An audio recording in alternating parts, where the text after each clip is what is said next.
In today's video, I'm going to be trying to set up a hot water shower system that I can use in the back of my van, but it's a little bit different than most van lifers, like van outdoor shower setup, because I don't have a permanent water pump. I don't have a large water tank system. I feel like this is pretty low budget compared to some of the other water setups in other vans. And since a lot of these components are not permanent installations in the van, this could potentially work for other camper setups like a car camper or something like that. As long as you have a source of power, you can do this setup.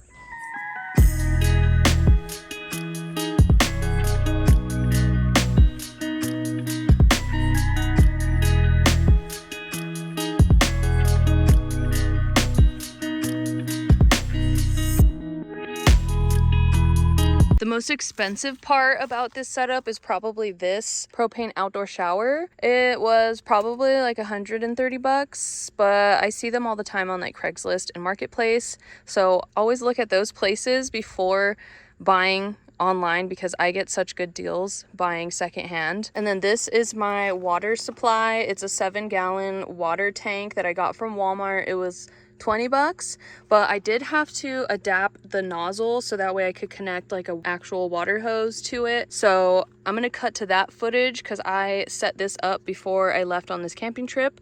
So here's how I did this. I think this is gonna be a good size for holding enough water for like one, hopefully maybe 2 showers. I went with one of these because it has this cap that comes with one of these spouts. Now I'm not going to use the spout though because I need to have like a regular threaded outlet point so I can attach a hose to it, but I like that it comes with a hole in it. So I'm going to try to put one of these on there.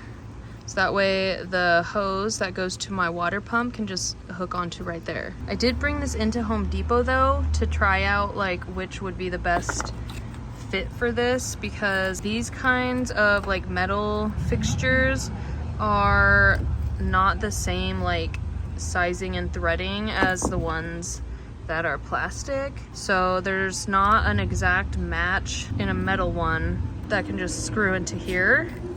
At least I wasn't able to find one at Home Depot, but if you do know what size would match the threading, let me know. So this is too small. It doesn't actually screw in, but I bought some other pieces to secure onto here and waterproof it. And these are the pieces. So I got these conduit lock nuts also in 1/2 inch. They fit perfectly on the threading of these. And a neoprene washer. They didn't have one that had a 1/2 inch hole, but this might be better. That way it's tighter around this. You'll see what I'm gonna do with it in a second. Basically, I'm gonna put this washer onto here and then stick this in here. And then on the back side, I'm gonna use a lock nut to secure it onto the red piece, and then like as I tighten the lock nut, it's going to squish down the spout into the gasket, making a waterproof seal right on this like edge. Because as you can see right now, there are some little gaps, so it's definitely not waterproof right now. So I'm gonna need the rubber gasket to like fill in those spaces. Hopefully that's the goal. That's what's going on in my head, and we're gonna see right now if it works. And I'm at my brother's apartment right now, in case you're wondering why I'm not in my van. It's just because I wanted to be able to use his like water in his bathtub and stuff, so I could like test out the waterproofness of this all. Okay, so this comes with one, so let's hope we don't mess it up. But it's like almost big enough to like fit this through. But since it's rubber, we can just like stretch it around, and I think that's actually better that it's like a little bit too small, because then it'll really like cinch itself around, you know? Oh yeah, that's perfect. So it's looking like that. And then we're gonna and then I'm gonna put it on here. And yeah, that seems to close up a lot of the gaps. So once I screw on the lock nut, That should cinch it nice and watertight. This might work. Ooh, it's just kind of short. I don't know if I'm gonna get the lock nut on there. This part is like barely long enough to reach to this other side. So I have the lock nut now.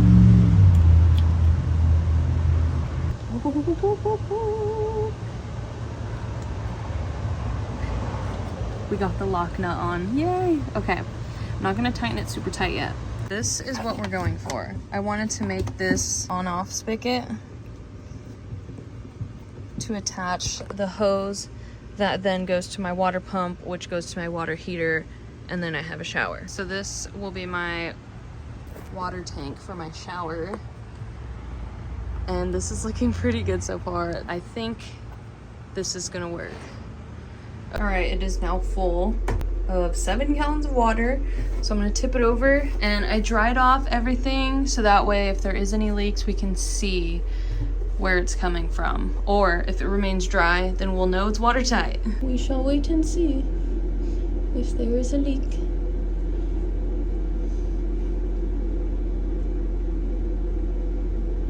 Everything's looking nice and dry so far.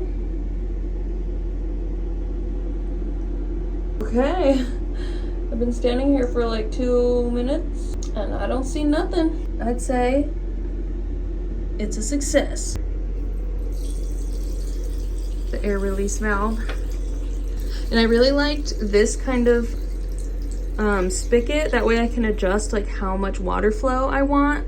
Because they had the kind where it was just like off and then on. There wasn't really like any in between. So like I want to be able to conserve water flow if I need to. I should be able to have enough water flow hopefully for my water heater.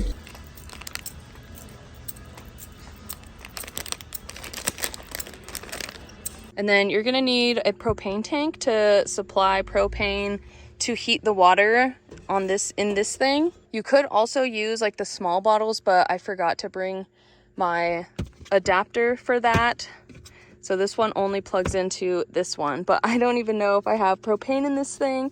I kind of completely forgot that I had this. So we might not have hot water today, but I can at least show you the setup to where you can have hot water if you remember to bring your adapter or fill up your propane tank, unlike me. And then the last thing that you're gonna need is a water pump. I have this one. It's 115 volts, so I'll have to run it on my inverter.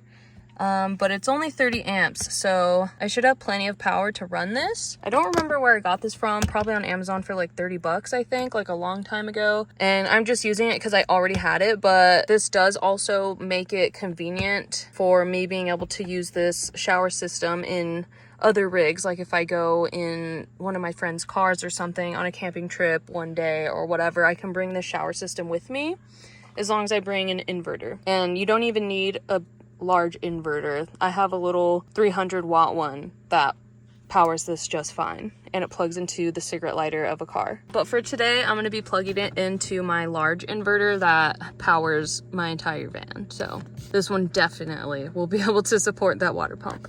Other than those major components, you're just going to need little accessories like hoses and adapters for the hoses to attach to the water pump. And this propane heater already comes with a shower head that has like a on and off button, which is really nice. So first I'm gonna hook up all of the hoses, one to this nozzle for the water tank. And the water pump does say which side the water comes out.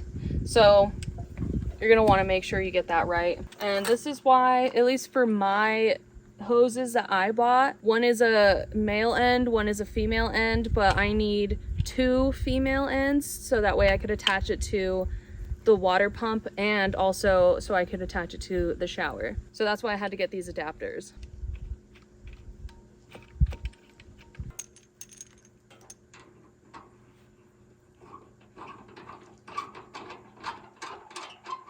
Okay, so I have the hoses connected from the water supply to the pump to the propane shower. So now you're gonna wanna get your propane hose with the small end. It has like this small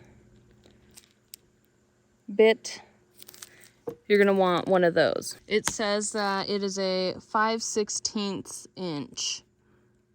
I'm assuming that's how big this part is. And then obviously the other end that fits a propane tank. They also make the kind that has this small end on one end, and then on this end it's smaller to fit the small propane tanks if you don't want to lug around a giant one.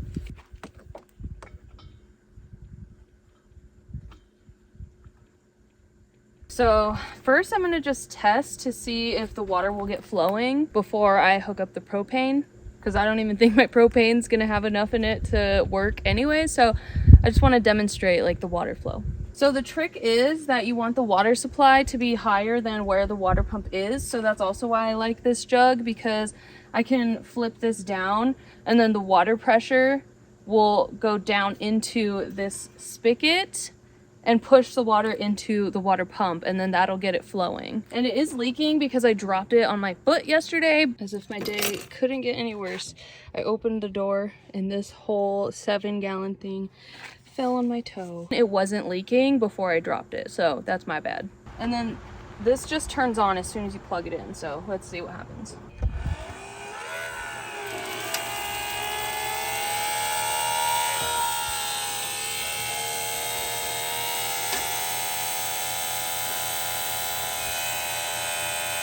What the hell? Okay, well it flows water, but I think oh man, this thing is messed up. Oh wait, I just don't think I snapped it in tight enough. I think it's on now. Let's try that again. Haha! We have water! The downside to this specific water pump is that there's no like on off. It'll just keep running as long as it's plugged in. So I wish I had the type of water pump that like can detect when the flow stops to turn off and on like automatically, but I'm sure those are probably really expensive. So I know this old freaking water pump was super loud. Probably because I wasn't really taking very good care of my things over the years, so I'm sure this motor is probably getting burnt out, but again, that's my fault. If we can hear over that, I'm gonna try to show you guys the sound that it needs to make to know if you have enough water flow to activate the heating element on this shower. So you should hear like a clicking noise. Once I get the water flowing, that's the spark that ignites the flame to heat the water in here. So you also want to be aware of what is on top right here, because this does emit heat because there's a flame in there. So I'm about to plug it in.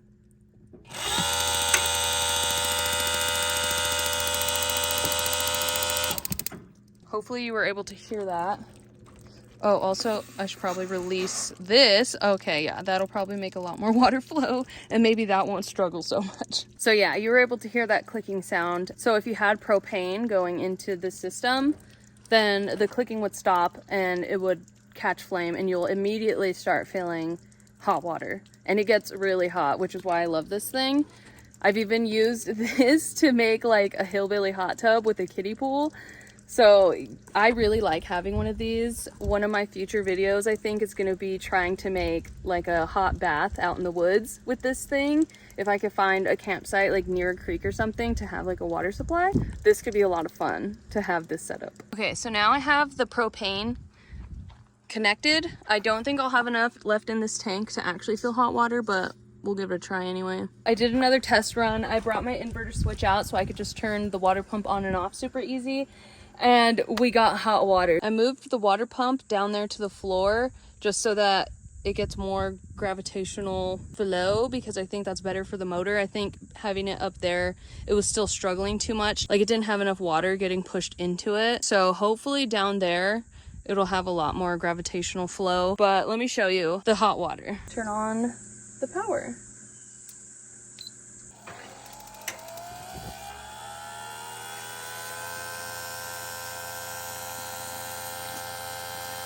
Instantly hot water. I don't know if you heard it. Spark, spark, spark, and then it went and it ignited. And now I have hot water. And it's on minimum heat setting. But if I turn it up to max, I just ran out of propane. Are you kidding me? Anyways, you get the point. So I guess I'm taking a cold shower later.